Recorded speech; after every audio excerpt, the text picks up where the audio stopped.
Where's it coming in? Oh no. What do you want for breakfast tomorrow? Just Your dad wants to have Hawaiian bread French toast. What's that? What is that? Ginger French toast.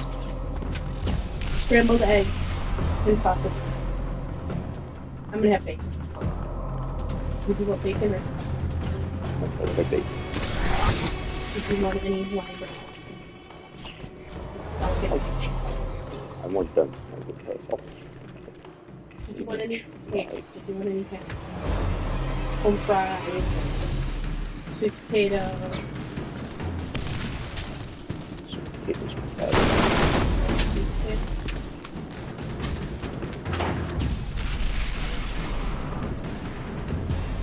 Thank you. Come again.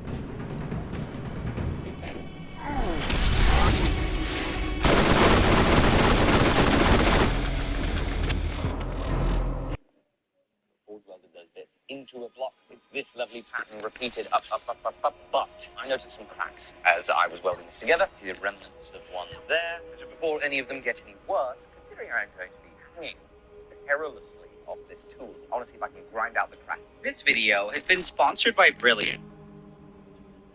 Ago, when I suddenly realized that I didn't have any idea what coffee was or how it was produced. I mean, I knew that it was grown and harvested in places with warmer climates, but other than that, in my world, the only thing that I ever saw were these little black beans. So, to get to the bottom of this, I decided to do a quick Google search, and almost immediately, I discovered that it came from a fruit called coffee cherry. And this genuinely surprised me. This is because, in my opinion, they kind of just looked like little red grapes. And they really didn't look like anything special. I also thought that it was really interesting that a seemingly generic fruit could be turned into this, and this really made me want to try doing the whole process myself, where I start with the cherries and go all the way to some hopefully nice tasting coffee. But with that being said, I wasn't able to get some of the cherries, and I have them all right here. The only problem is that they aren't exactly super fresh. I had to freeze them because, surprisingly, no one really produces coffee in Canada. So, we actually had to get all of this from one of our members on Discord, Oreo, and she was very nice, harvested them, packed them all together, sent it to us, and they were fresh then, but we froze them because we were leaving town when they arrived. But apparently this shouldn't really affect much. The only thing it means is that we are, of course, going to have to thaw them out. Maybe we can take a look at one right now before we do that. Okay, I mean, it looks good, yes. It's a little darker than a regular grape, but... Yeah, I mean, my assumption was that they're going to be more red, but I think the species of coffee that this is I think it was a mixture of geisha and Katura. I don't know if I'm pronouncing either of those right, or what, honestly, that really means for the coffee. But maybe someone out there knows. Either way, though, to thaw it out, we're going to just use a bucket of water.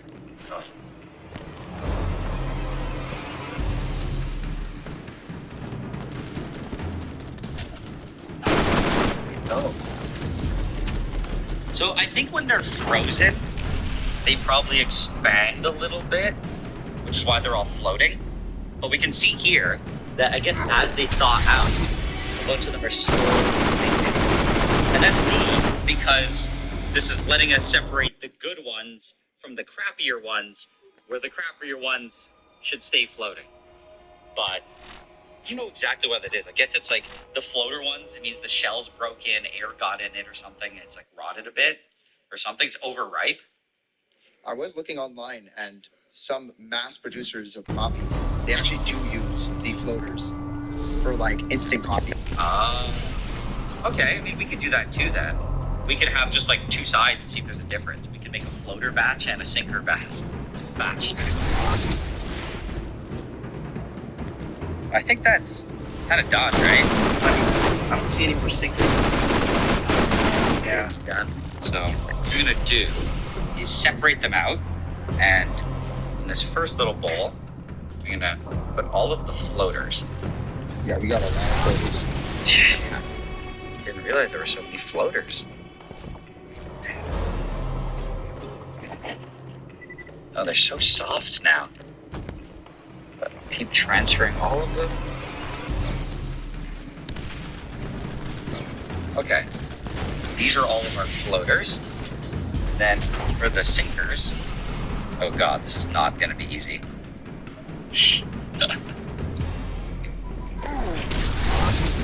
What is this? There's so many broken ones and bad ones in there. I don't know. I feel like there's no difference between it. I feel like there's more busted up ones. I mean, there's always the possibility that some of them had cracks in them and got water and it sank. That's true. But the sinkers are generally better quality. That's just...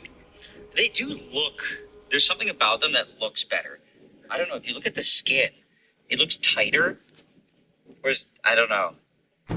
There's something about them that looks shinier and tighter, whereas a lot of these have like wrinklier skin. I don't know. I'm almost done.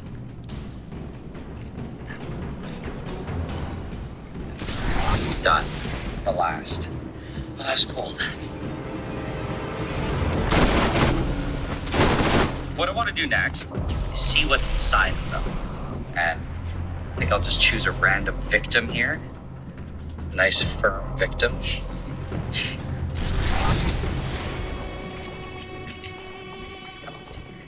Okay, and that's interesting. It's hard to tell now, but the bean, I guess there's two here, have been cut in half. And I guess I can squish them out. Yeah. Oh, it smells like plant. It literally smells like plant.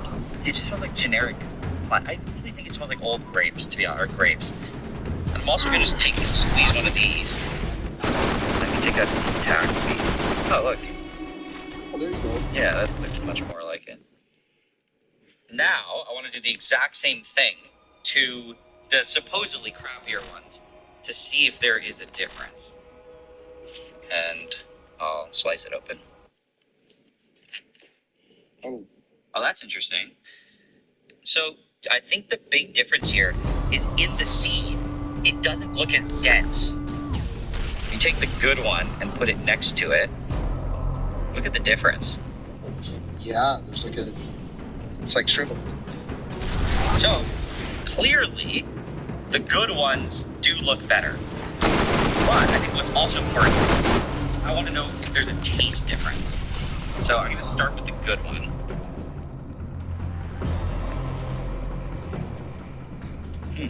That's pretty interesting. It's like really hard to chew, but it's just a generic plant material. Now I'll try the crappier one.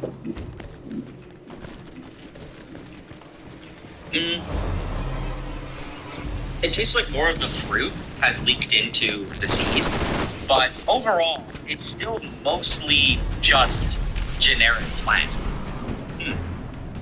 Well, with that all being said, what I have to do now is basically get all of these seeds out of the skin. And industrially, they have a machine that just kind of skins it automatically. But unfortunately, we didn't invest in, a coffee production factory line. So I just have to do it by hand, which, that makes better coffee, right? More authentic, I guess. All we need are some bowls. And first transfer over first bad one we did here. Now, we just need to burst some cherries. Okay. I think at the same time, I can like weed out the ones that look extra bad. That one looks kind of weird. I feel like I've been here for hours, but I don't think that's true. No, it's been like 15 minutes now. It still feels like an eternity. I would never make it on an assembly line. It just doesn't, it like clearly has gone down a lot, but it just doesn't feel, it feels like it's just stuck. Man, doing this 8 hours a day would be... I think that's why they invented the machine. Yeah. Okay. We got several more to go. Okay. The last one.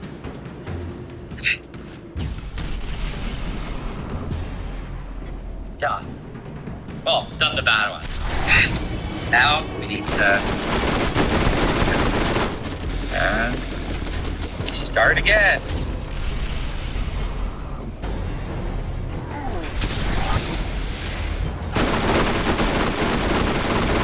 You threw skin. Did I? Yeah. I threw a bunch in. Why are you throwing skin? Because my brain is malfunctioning. We're so close. There's only 6 left.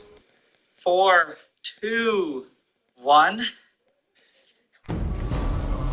0. Finally done. That wasn't that bad. But either way, we now have a bunch of lower quality seeds and then our good quality seeds. And the first thing I've noticed is that as these were sitting here, they all started to brown. And I think that's just because just oxidation in the air. But that's fine, because the next thing that we have to do is basically leave them out in there. And we have to turn all of these gooey seeds into nice crispy seeds by drying them. And the first thing we'll do is get a tray. And the goal, I guess, is just dump them all out. Dump as many out as we want to spread them out evenly. So we have like one layer of seeds. Okay, I think that looks like one layer. So I'll get another tray and some more. Okay, that's perfect. And now for the good stuff. And there's so much less. We don't even have enough to fill it. Okay, I think that looks good.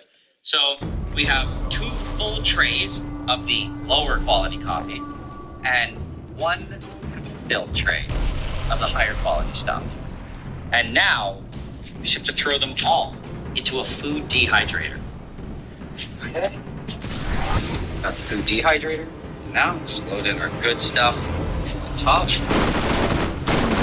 Then our other lower quality stuff. Love it. Finally, the last tray. Now, let's turn it on. And, yeah, I guess we'll come back to it.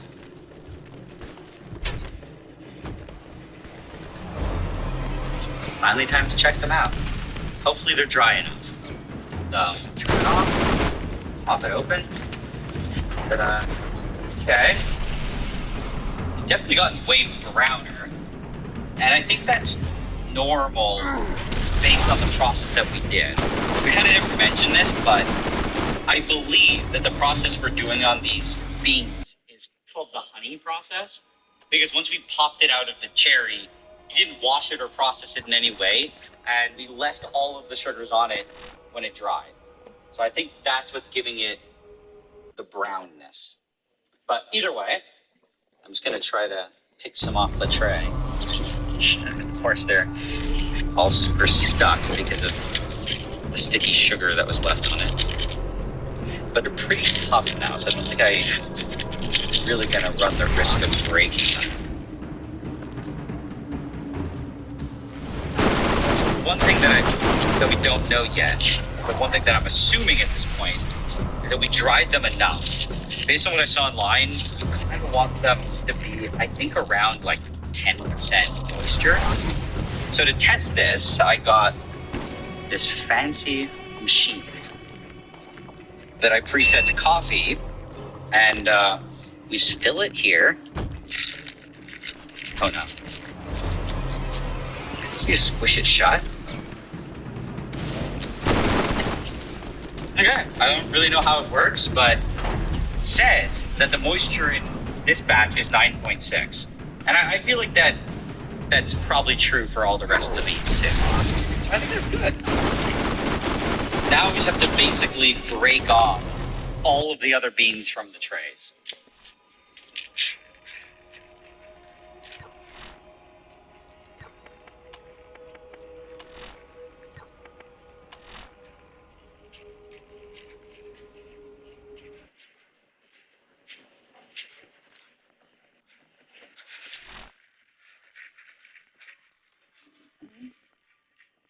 Now we have a huge batch of this stuff. And then, I don't know, that's at least a cup, I think. But either way, I think what I want to do now is just quickly, I really want to know what these now dry beans taste like, to see if there's any difference to the, I guess, I don't know, describe the wet ones. And then I'm going to choose this one, which is, I don't know, it looks like a generic little bean.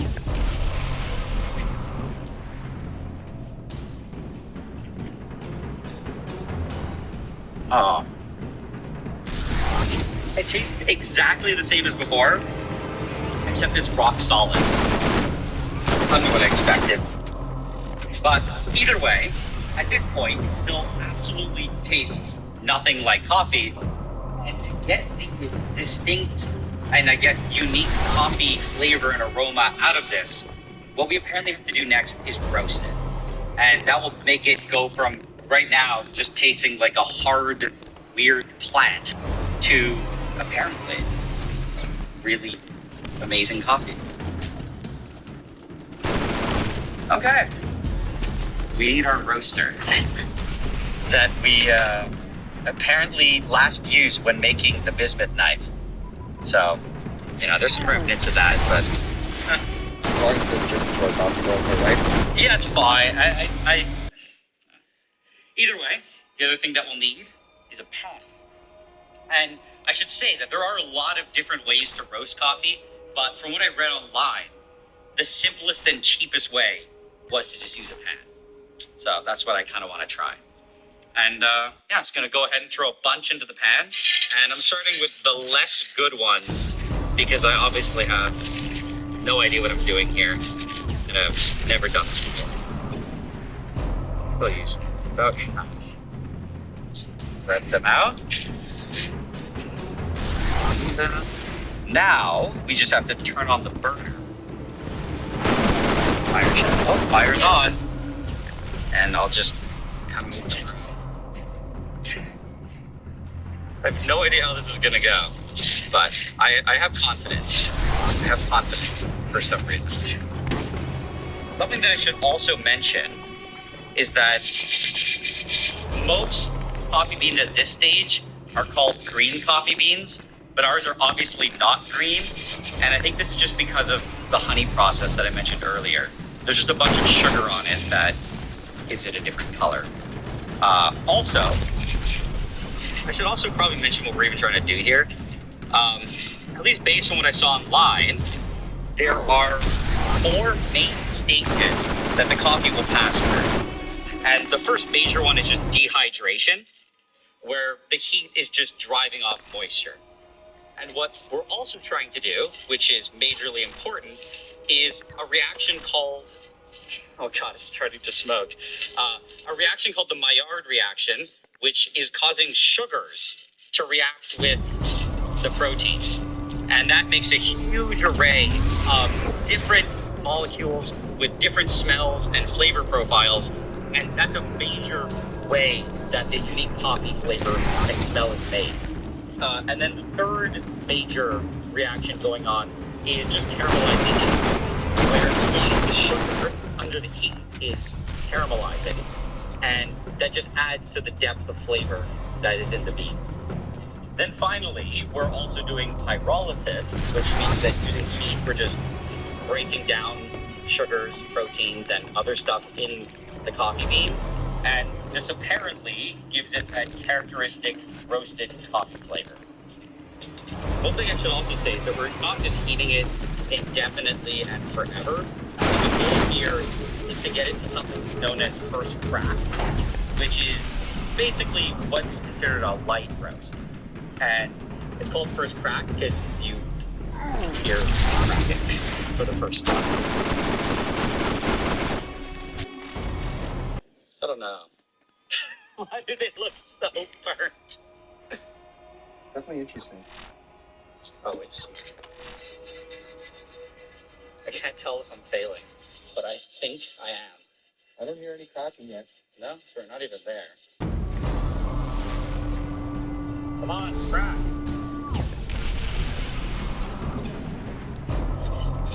They're looking more like coffee beans. Yeah, but why are they just like black? This is like the darkest roast you could possibly get. Yeah, it really smells like there's definitely zero coffee aroma right now. Yeah, that's true. All I know is I'm happy we only used half. Yeah. Come on, we're not even at the first crack. I fear these are just gonna turn into charcoal.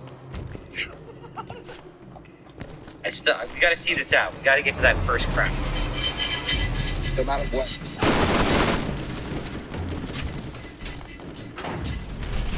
That's Washington and crazy.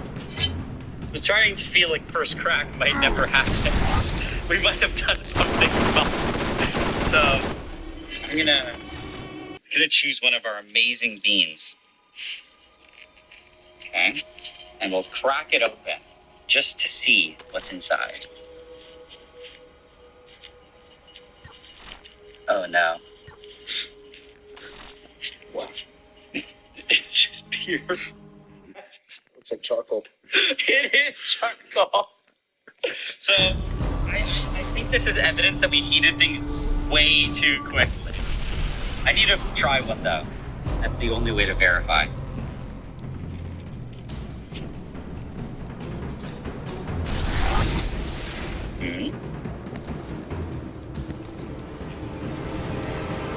You know what? That's horrendously crispy and obviously burnt. It's somehow still kind of good. I swear. Look, take this bean. Don't even just try the whole bean. That's definitely hit. There's definitely some coffee flavor, but it's just shrouded in burn.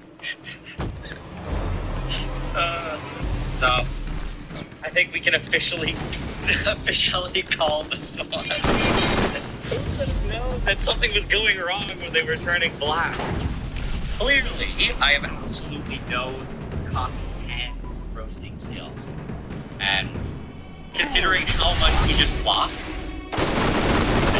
it's try this again. Thankfully, though, as a backup plan, I also got this thing. A little coffee roaster from Amazon. So it's supposed to just heat it, and this thing turns, and I guess it just like mixes things around automatically. And I mean, as far as I know, it's supposed to work pretty well. But either way, I'll put this aside for a second. Put the lid on, turn it on, and it says to heat it to like 240. And yeah, that's about it. Just gotta let it sit here now to preheat. That will take 10 minutes. It should be good to go. So I think all we need to do is just dump our beans in again.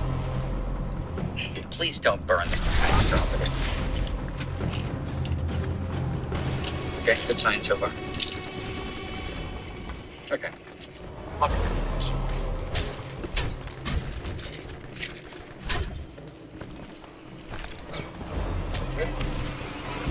Now, according to the manual, it says to just leave it like this for 15 minutes or so. I am scared that they're gonna burn, but I will say, it looks a lot better than the other ones. It looks like they're all getting darker at the same rate versus before, where some of them, I think, were black at this point. Yeah.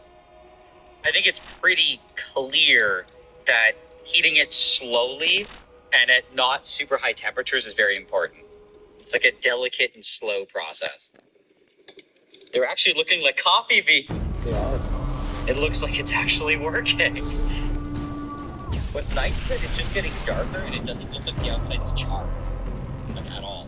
It looks like it's just evenly getting darker. But it doesn't look burnt. It just looks dark. How much time do you have? We're about 8 minutes, so according to this, a little bit of time. Oh my god, they got all stuck together. Is that good or bad? You can knock if you want. I think if you turn it off and on, it goes the other way.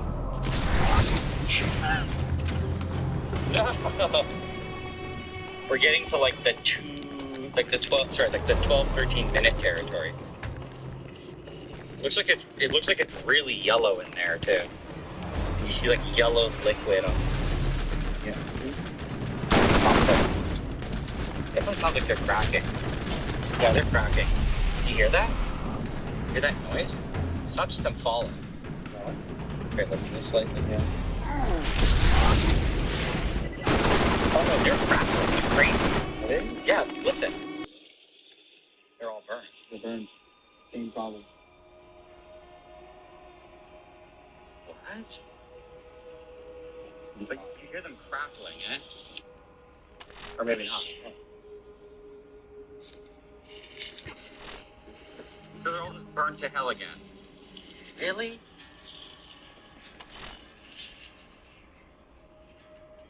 Why is this not working? I just do not understand why it's burning so easily. It's just weird copies that need way lower temperatures or something. Maybe they're so full of sugar that they just burn easily. What should I think about this? There's only like maybe one chance left.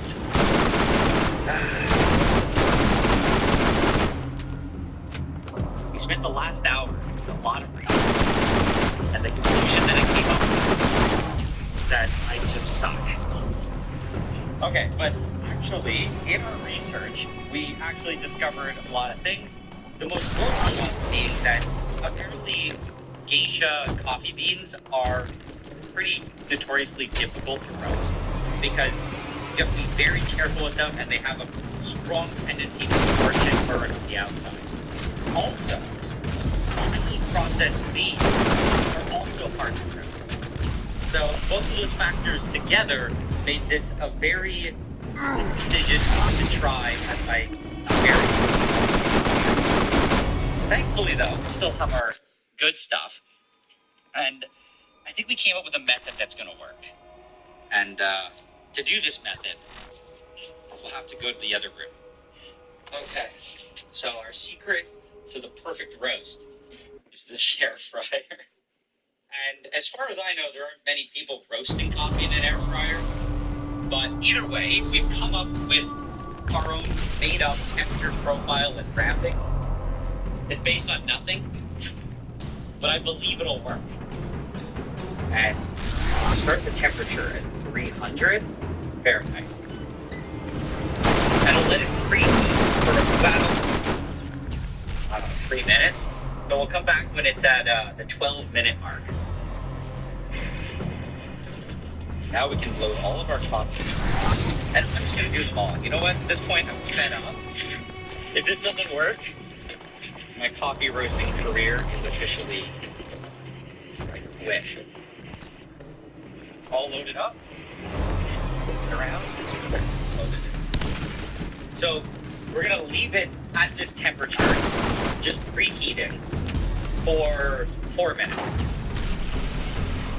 So now we're at exactly at the point that we want to be at. So I'll take the temperature here. 325. Now I'm going to keep this for another minute and a half or so, and then raise it to 375 and keep it there for 2 minutes. I should probably make sure that it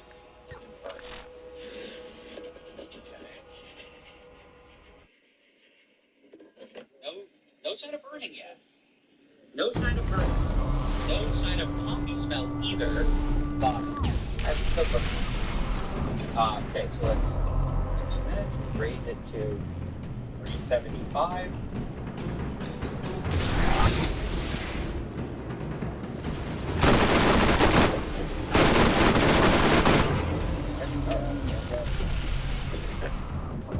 Okay, don't let burn again.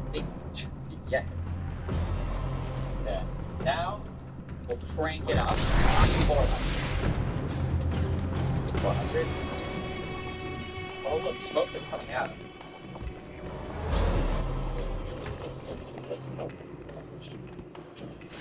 Hold. Oh god. Oh my god.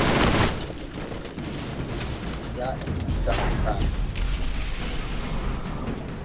There's the first I heard a crack. There's the first crack. Developing now. Okay, so